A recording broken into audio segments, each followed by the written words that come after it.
Chapter 6, Lesson 6, Work to Learn, Don't Work for Money. Job security meant everything to my educated dad.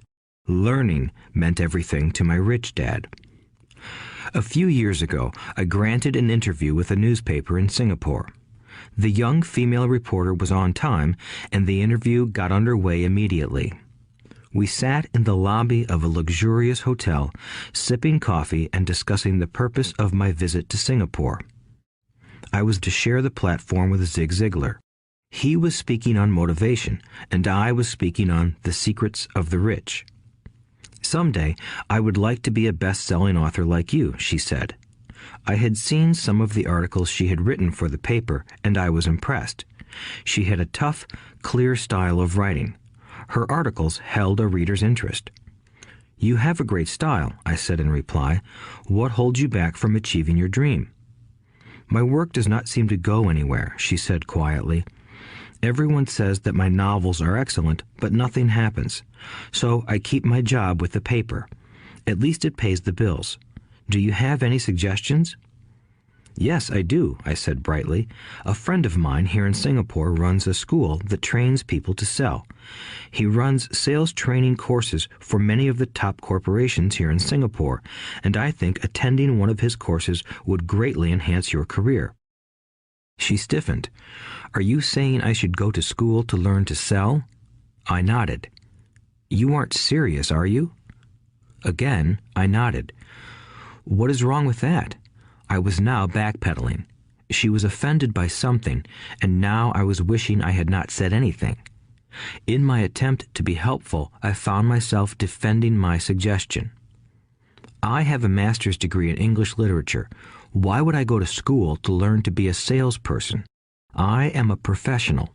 I went to school to be trained in a profession so I would not have to be a salesperson. I hate salespeople. All they want is money. So tell me why I should study sales." She was packing her briefcase. The interview was over. On the coffee table sat a copy of an earlier best-selling book I wrote. I picked it up as well as the notes she had jotted down on her legal pad. "Do you see this?" I said, pointing to her notes. She looked down at her notes. "What?" she said, confused. Again, I pointed deliberately to her notes. On her pad she had written, "Robert Kiyosaki, best-selling author." "It says best-selling author, not best-writing author," I said quietly. Her eyes widened. "I am a terrible writer," I said. "You are a great writer. I went to sales school. You have a master's degree. Put them together, and you get a best-selling author and a best-writing author." Anger flared from her eyes. "I'll never stoop so low as to learn how to sell. People like you have no business writing. I'm a professionally trained writer, and you are a salesman. It is not fair," she fumed. She put the rest of her notes away and hurried out through the large glass doors into the humid Singapore morning. At least she gave me a fair and favorable write-up the next morning. The world is filled with smart, talented, educated, and gifted people. We meet them every day. They are all around us. A few days ago, my car was not running well. I pulled into a garage, and the young mechanic had it fixed in just a few minutes. He knew what was wrong by simply listening to the engine. I was amazed. I am constantly shocked at how little talented people earn. I have met brilliant, highly educated people who earn less than $20,000 a year. A business consultant who specializes in the medical trade was telling me how many doctors, dentists, and chiropractors struggle financially. All this time, I thought that when they graduated, the dollars would pour in. It was this business consultant who gave me the phrase, "They are one skill away from great wealth." What this phrase means is that most people need only to learn and master one more skill, and their income would jump exponentially. I have mentioned before that financial intelligence is a synergy of accounting, investing, marketing, and law. Combine those 4 technical skills, and making money with money is easier than most people would believe. When it comes to money, the only skill most people know is to work hard. The classic example of a synergy of skills was that young writer for the newspaper. If she diligently learned the skills of sales and marketing, her income would jump dramatically. If I were her, I would take some courses in advertising copywriting as well as sales. Then, instead of working at the newspaper, I would seek a job at an advertising agency. Even if it were a cut in pay, she would learn how to communicate in shortcuts that are used in successful advertising. She also would spend time learning public relations, an important skill. She would learn how to get millions in free publicity. Then, at night and on weekends, she could be writing her great novel. When it was finished, she would be better able to sell her book. Then, in a short while, she could be a best-selling author. When I came out with my first book, If You Want to Be Rich and Happy, Don't Go to School, a publisher suggested I change the title to The Economics of Education. I told the publisher that, with a title like that, I would sell 2 books, one to my family and one to my best friend. The problem is that they would expect it for free. The obnoxious title, If You Want to Be Rich and Happy, Don't Go to School, was chosen because we knew it would get tons of publicity. I am pro-education and believe in education reform. If I were not pro-education, why would I continue to press for changing our antiquated educational system? So I chose a title that would get me on more TV and radio shows simply because I was willing to be controversial. Many people thought I was a fruitcake, but the book sold and sold. When I graduated from the U.S. Merchant Marine Academy in 1969, my educated dad was happy. Standard Oil of California had hired me for its oil tanker fleet as a third mate. The pay was low compared with my classmates, but it was okay for a first real job after college. My starting pay was about $42,000 a year, including overtime, and I only had to work for 7 months. I had 5 months of vacation. If I had wanted to, I could have taken the run to Vietnam with a subsidiary shipping company and easily doubled my pay instead of taking 5 months of vacation. I had a great career ahead of me, yet I resigned after 6 months with the company and joined the Marine Corps to learn how to fly. My educated dad was devastated. Rich Dad congratulated me. In school and in the workplace, the popular opinion is the idea of specialization. That is, in order to make more money or get promoted, you need to specialize. That is why medical doctors immediately begin to seek a specialty such as orthopedics or pediatrics. The same is true for accountants, architects, lawyers, pilots, and others. My educated dad believed in the same dogma. That is why he was thrilled when he eventually achieved his doctorate. He often admitted that schools reward people who study more and more about less and less. Rich Dad encouraged me to do exactly the opposite. You want to know a little about a lot, was his suggestion. That is why for years I worked in different areas of his companies. For a while, I worked in his accounting department. Although I would probably never have been an accountant, he wanted me to learn via osmosis. Rich Dad knew I would pick up jargon and a sense of what is important and what is not. I also worked as a busboy and construction worker as well as in sales, reservations, and marketing. He was grooming Mike and me. That is why he insisted we sit in on the meetings with his bankers, lawyers, accountants, and brokers. He wanted us to know a little about every aspect of his empire. When I quit my high-paying job with Standard Oil, my educated dad had a heart-to-heart talk with me. He was bewildered. He could not understand my decision to resign from a career that offered high pay, great benefits, lots of time off, and opportunity for promotion. When he asked me one evening, "Why did you quit?" I could not explain it to him, though I tried hard to. My logic did not fit his logic. The big problem was that my logic was my rich dad's logic.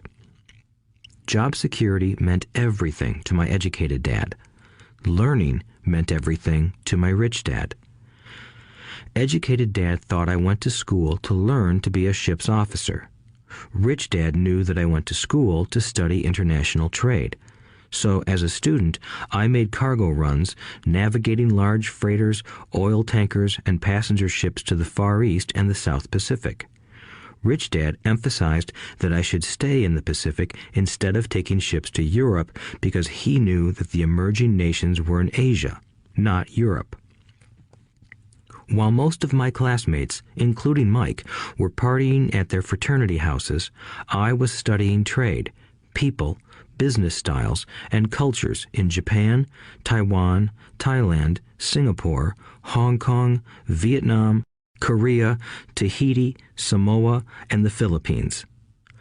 I was partying also, but it was not in any frat house. I grew up rapidly. Educated dad just could not understand why I decided to quit and join the Marine Corps. I told him I wanted to learn to fly, but really I wanted to learn to lead troops. Rich dad explained to me that the hardest part of running a company is managing people. He had spent 3 years in the Army. My educated dad was draft exempt. Rich dad valued learning to lead men into dangerous situations. Leadership is what you need to learn next, he said. If you are not a good leader, you'll get shot in the back, just like they do in business. Returning from Vietnam in 1973, I resigned my commission, even though I loved flying. I found a job with Xerox Corporation. I joined it for one reason, and it was not for the benefits. I was a shy person, and the thought of selling was the most frightening subject in the world. Xerox has one of the best sales trainings programs in America. Rich dad was proud of me. My educated dad was ashamed. Being an intellectual, he thought that salespeople were below him. I worked with Xerox for 4 years until I overcame my fear of knocking on doors and being rejected. Once I could consistently be in the top 5 in sales, I again resigned and moved on, leaving behind another great career with an excellent company. In 1977, I formed my first company. Rich dad had groomed Mike and me to take over companies, so I now had to learn to form them and put them together. My first product, the nylon and Velcro wallet, was manufactured in the Far East and shipped to a warehouse in New York, near where I had gone to school. My formal education was complete, and it was time to test my wings. If I failed, I would go broke. Rich dad thought it best to go broke before 30. You still have time to recover, was his advice. On the eve of my 30th birthday, my first shipment left Korea for New York. Today, I still do business internationally, and as my rich dad encouraged me to do, I keep seeking the emerging nations. Today, my investment company invests in South American countries and Asian countries, as well as in Norway and Russia. There is an old cliche that goes, "Job is an acronym for just over broke." Unfortunately, I would say that applies to millions of people. Because school does not think financial intelligence is an intelligence, most workers live within their means. They work and they pay bills. There is another horrible management theory that goes, workers work hard enough to not be fired, and owners pay just enough so that workers won't quit. And if you look at the pay scales of most companies, again, I would say there is a degree of truth to that statement. The net result is that most workers never get ahead. They do what they've been taught to do, get a secure job. Most workers focus on working for pay and benefits that reward them in the short term, but are often disastrous in the long run. Instead, I recommend to young people to seek work for what they will learn more than what they will earn. Look down the road at what skills they want to acquire before choosing a specific profession and before getting trapped in the rat race. Once people are trapped in the lifelong process of bill paying, they become like those little hamsters running around in those metal wheels. Their little furry legs are spinning furiously, the wheel is turning furiously, but come tomorrow morning, they'll still be in the same cage. Great job. In the movie Jerry Maguire, starring Tom Cruise, there are many great one-liners. Probably the most memorable is, "Show me the money." But there is one line I thought most truthful. It comes from the scene where Tom Cruise is leaving the firm. He has just been fired, and he is asking the entire company, "Who wants to come with me?" And the whole place is silent and frozen. Only one woman speaks up and says, "I'd like to, but I'm due for a promotion in 3 months." That statement is probably the most truthful statement in the whole movie. It is the type of statement that people use to keep themselves busy, working away to pay bills. I know my educated dad looked forward to his pay raise every year, and every year he was disappointed. So he would go back to school to earn more qualifications so he could get another raise. Then, once again, there would be another disappointment. The question I often ask people is, where is this daily activity taking you? Just like the little hamster, I wonder if people look at where their hard work is taking them. What does the future hold? In his book, The Retirement Myth, Craig S. Carpel writes, "I visited the headquarters of a major national pension consulting firm and met with a managing director who specializes in designing lush retirement plans for top management. When I asked her what people who don't have corner offices will be able to expect in the way of pension income, she said with a confident smile, 'The silver bullet.'" "What," I asked, "is the silver bullet?" She shrugged and said, "If baby boomers discover they don't have enough money to live on when they're older, they can always blow their brains out." Carpel goes on to explain the difference between the old defined benefit retirement plans and the new 401k plans that are riskier. It is not a pretty picture for most people working today, and that is just for retirement. Add medical fees and long-term nursing home care, and the picture is frightening. Already, many hospitals in countries with socialized medicine need to make tough decisions such as who will live and who will die. They make those decisions purely on how much money they have and how old the patients are. If the patient is old, they often will give the medical care to someone younger. The older, poor patient gets put to the back of the line. Just as the rich can afford better education, the rich will be able to keep themselves alive, while those who have little wealth will die. So I wonder, are workers looking into the future or just until their next paycheck, never questioning where they are headed? When I speak to adults who want to earn more money, I always recommend the same thing. I suggest taking a long view of their life. Instead of simply working for the money and security, which I admit are important, I suggest they take a second job that will teach them a second skill. Often I recommend joining a network marketing company, also called multi-level marketing, if they want to learn sales skills. Some of these companies have excellent training programs that help people get over their fear of failure and rejection, which are the main reasons people are unsuccessful. Education is more valuable than money in the long run. When I offer this suggestion, I often hear in response, "Oh, that is too much hassle," or "I only want to do what I am interested in." If they say it's too much of a hassle, I ask, so you would rather work all your life giving 50% of what you earn to the government? If they tell me, I only do what I am interested in, I say, I'm not interested in going to the gym, but I go because I want to feel better and live longer. Unfortunately, there is some truth to the old statement, you can't teach an old dog new tricks. Unless a person is used to changing, it's hard to change. But for those of you who might be on the fence when it comes to the idea of working to learn something new, I offer this word of encouragement. Life is much like going to the gym. The most painful part is deciding to go. Once you get past that, it's easy. There have been many days I have dreaded going to the gym, but once I am there and in motion, it is a pleasure. After the workout is over, I am always glad I talked myself into going. If you are unwilling to work to learn something new and instead insist on becoming highly specialized within your field, make sure the company you work for is unionized. Labor unions are designed to protect specialists.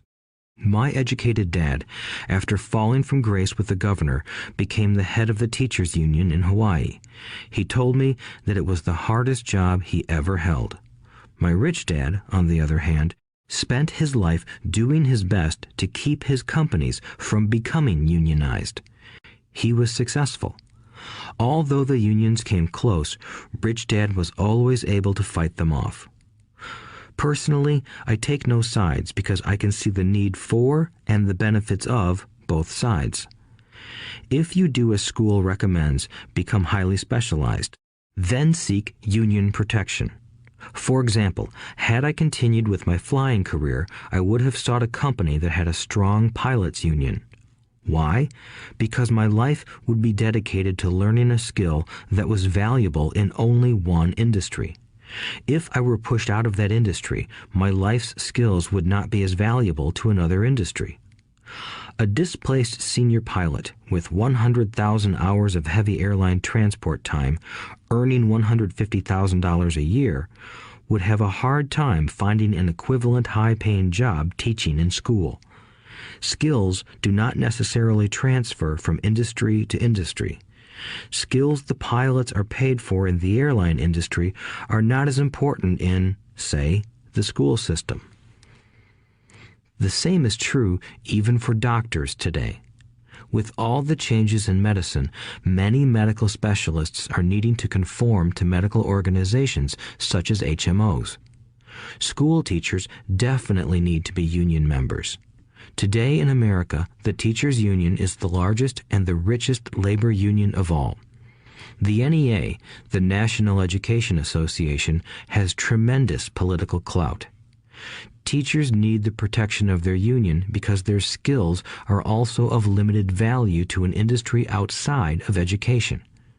So the rule of thumb is highly specialized, then unionize. It's the smart thing to do. When I ask the classes I teach, how many of you can cook a better hamburger than McDonald's, almost all the students raise their hands. I then ask, so if most of you can cook a better hamburger, how come McDonald's makes more money than you? The answer is obvious.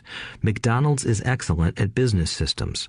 The reason so many talented people are poor is because they focus on building a better hamburger and know little to nothing about business systems. A friend of mine in Hawaii is a great artist. He makes a sizable amount of money. One day, his mother's attorney called to tell him that she had left him $35,000. That is what was left of her estate after the attorney and the government took their shares. Immediately, he saw an opportunity to increase his business by using some of this money to advertise. 2 months later, his first 4-color full-page ad appeared in an expensive magazine that targeted the very rich. The ad ran for 3 months. He received no replies from the ad, and all of his inheritance is now gone. He now wants to sue the magazine for misrepresentation. This is a common case of someone who can build a beautiful hamburger but knows little about business. When I asked him what he learned, his only reply was, "Advertising salespeople are crooks." I then asked him if he would be willing to take a course in sales and a course in direct marketing. His reply, "I don't have the time, and I don't want to waste my money." The world is filled with talented poor people. All too often, they're poor or struggle financially or earn less than they are capable of, not because of what they know, but because of what they do not know. They focus on perfecting their skills at building a better hamburger rather than the skills of selling and delivering the hamburger. Maybe McDonald's does not make the best hamburger, but they are the best at selling and delivering a basic average burger. Poor Dad wanted me to specialize. That was his view on how to be paid more. Even after being told by the governor of Hawaii that he could no longer work in state government, my educated dad continued to encourage me to get specialized. Educated Dad then took up the cause of the teachers' union, campaigning for further protection and benefits for these highly skilled and educated professionals. We argued often, but I know he never agreed that over-specialization is what caused the need for union protection. He never understood that the more specialized you become, the more you are trapped and dependent on that specialty. Rich Dad advised that Mike and I groom ourselves. Many corporations do the same thing. They find a young, bright student just out of business school and begin grooming that person to someday take over the company. So these bright young employees do not specialize in one department. They are moved from department to department to learn all the aspects of business systems. The rich often groom their children or the children of others. By doing so, their children gain an overall knowledge of the operations of the business and how the various departments interrelate.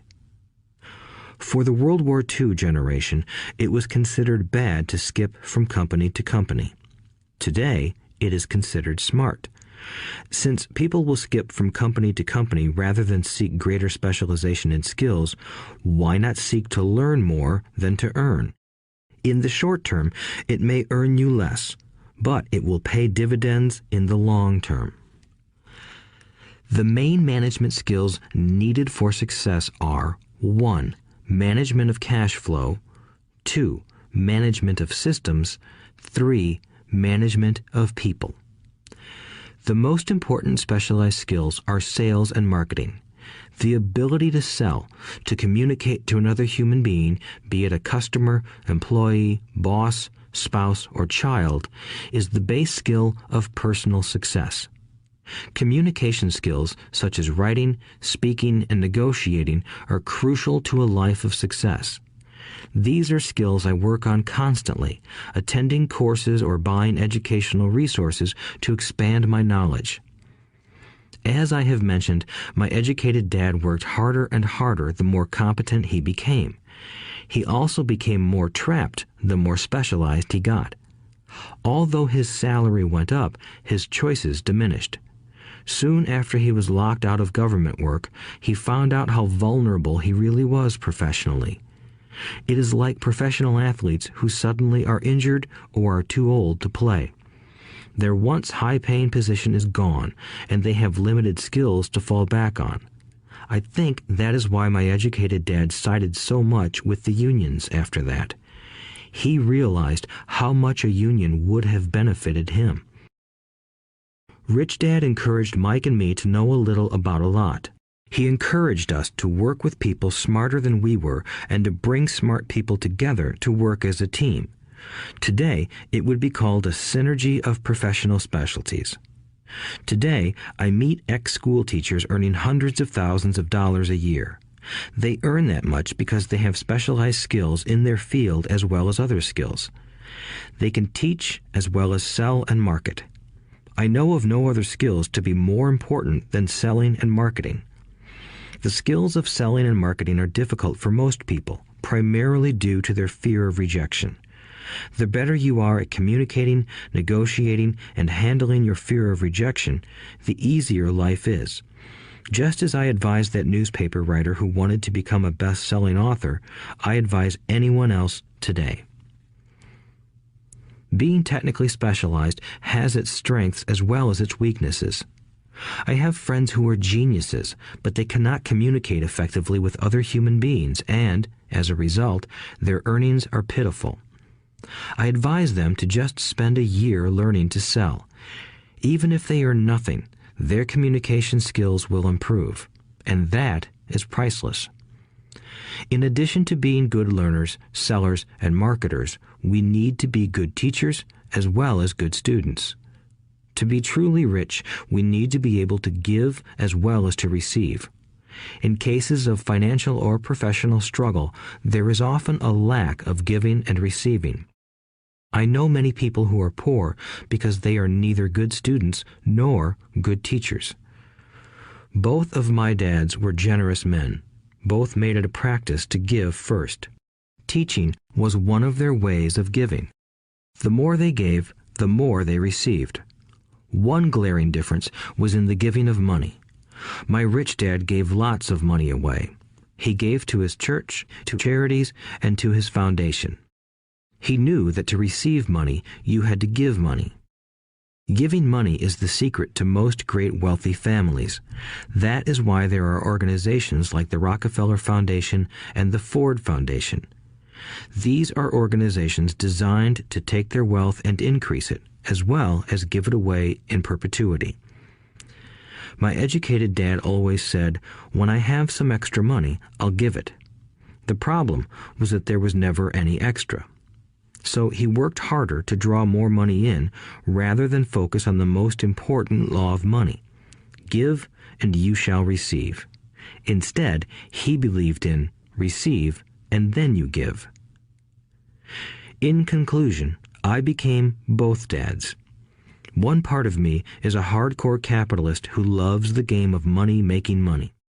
The other part is a socially responsible teacher who is deeply concerned with this ever-widening gap between the haves and have-nots. I personally hold the archaic educational system primarily responsible for this growing gap.